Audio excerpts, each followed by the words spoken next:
to Kansai Quick History. My name is Elise. 私はリュウです。And in this video series, we're going to share with you bite-sized pieces of information about the Kansai region of Japan. Yay! So for today, we will be talking about Osaka Castle, one of the most famous castles in all of Osaka, why it was built, and who built it. So let's go!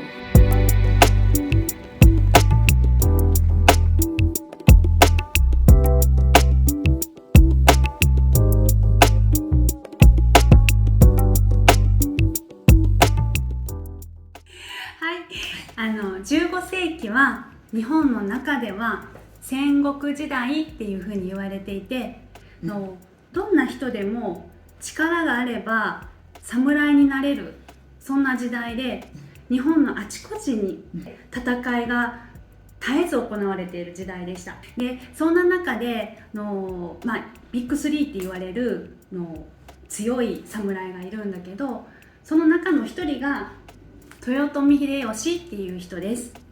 でこの豊臣秀吉はもともとは農家の百姓だったんですね。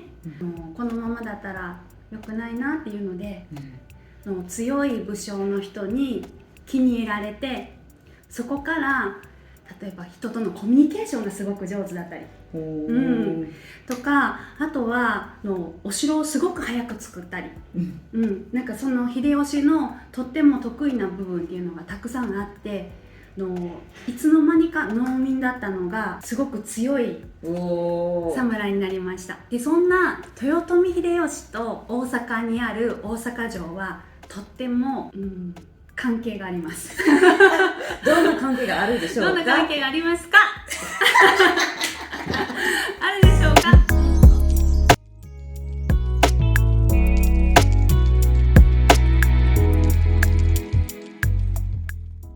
大阪城は1583年に豊臣秀吉が作ったお城なんです。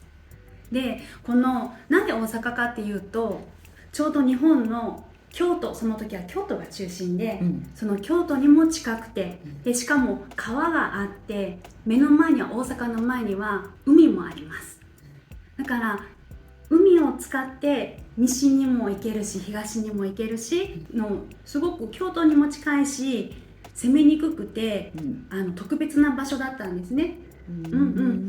そこにお城を作ろうっていうことで1583年からお城を作り出して、ここを拠点に日本全国統一を目指すようになります。そう、日本全国を目指すようになったんですけど、当時のお城っていうのは今の大阪城とは実は違ってて、当時のお城は戦国時代の戦うためのお城だから、基本的にお城はその場所でいかに早くいかに攻撃されないように、そういうお城の作りをしているので、実は今のみんなが見れる観光の大阪城とはちょっと違ってて、戦で戦に強い大阪城っていうのを作りました。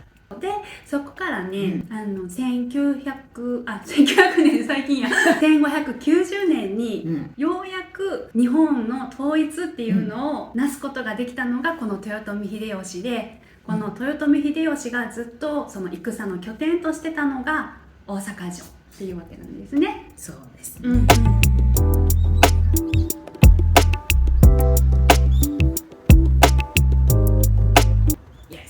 So, after Japan was united in 1590, Osaka-jo Castle was the stronghold up until his death in 1598.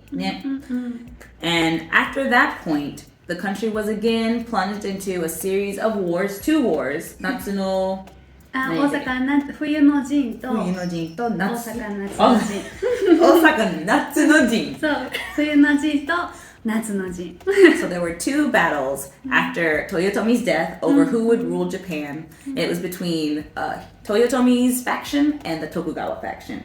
And unfortunately, in the end, the Toyotomi faction lost to Tokugawa, and in 1615, Osaka Castle fell to the Tokugawa shogunate. And from then begins the Tokugawa shogunate of Japan. So everyone, what did you think of our short video? Was it informative? If it was, please let us know in the comment section below. And if you want to know what happened to Osaka Castle after it fell to the Tokugawa in 1615, also please leave us a comment. Don't forget to like and to subscribe to our channel. We will be posting more videos about history and about the Kansai region. So ぜひチャンネル登録お願いします。お願いします。平和な時代に、戦国時代からね、平和な時代に行くから楽しみにしててね。Hi! Thank you for watching our video and we'll see you in the next quick history. Bye!